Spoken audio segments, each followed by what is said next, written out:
Oh, I'm sorry. This is Mr. Geoff.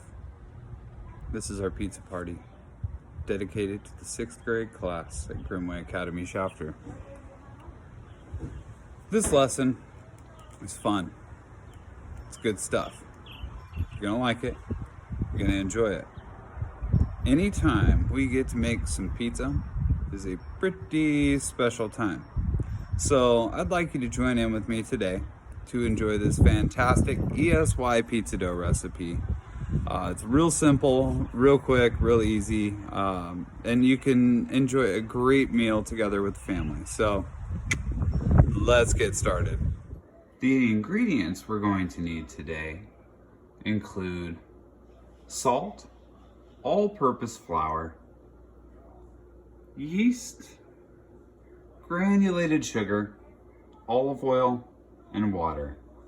I'm using what I have available in my kitchen. It calls for kosher salt, but I'm just using some pink Himalayan salt. If you don't have olive oil, that's okay. You can substitute canola oil in a pinch, vegetable oil, but these are just a few of the ingredients that we'll be using today. So as I just went over, you can see our ingredients there, and we're going to go ahead and take a look at the directions. So first, in a large bowl, we're going to combine the flour, sugar, yeast, and kosher salt. So let's go ahead and get started there. So in here, I have all of my other ingredients that are called for in the first direction. I haven't added my yeast yet, but that is next, and then I'll be adding water shortly thereafter. So let's look at the next direction. Directions 2, 3, and 4 go together pretty well. So let's go ahead and start by adding our water and olive oil and begin to mix. So I'm here with my daughter Stella, who's going to be helping me with our steps 2, 3, and 4. So we added our olive oil, and now I'm going to go ahead and add our water. Now the recipe calls for, I believe, 1.5 cups of water, but because we're using a little bit scaled down recipe for not as much dough, we cut that in half. But she's going to demonstrate for you how to mix this up. So Stella, why don't you go ahead and start mixing? We're gonna go ahead and mix this up, and we can follow steps 2, 3, and 4, reading them thoroughly and making sure that we get this ball of dough ready to turn into a pizza crust. So what I have here is our dough. My daughter finished mixing it up, and now I'm just kneading it and getting it nice and ready. It feels like it's gonna be perfect, so I don't think we're gonna have to add any additional flour to it. But if we take a look at the next direction, that'll give us some perspective on the next steps in our pizza dough journey. Direction number 5 calls for us to grease a large bowl with olive oil and go ahead and add the dough, cover it, and let it double in size.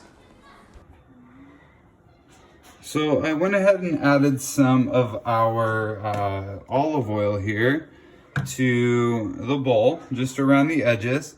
And our dough is going to sit here. Instead of using plastic wrap, I'm just gonna use a kitchen towel.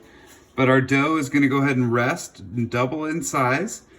So give it just a little bit and check back on it in a few.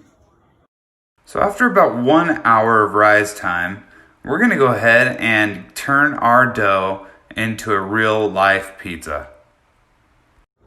So here we have our finished pizza dough. I went ahead and rolled mine out flat, and because I cut the recipe in half, I only made 1 crust. But the recipe directions do call for us to go ahead and split it in half and make 2 crusts out of it.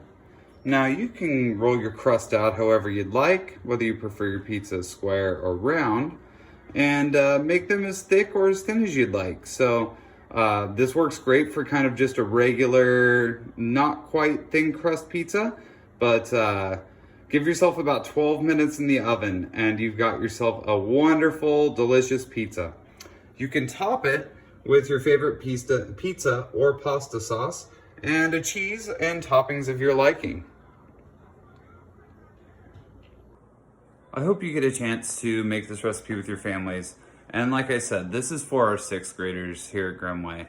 We're so excited for you to be moving on to 7th grade next year. And unfortunately, because you weren't able to have your pizza party in the ESY with us, we wanted to share this with you today. So thanks for tuning in, and everyone have a great rest of your week.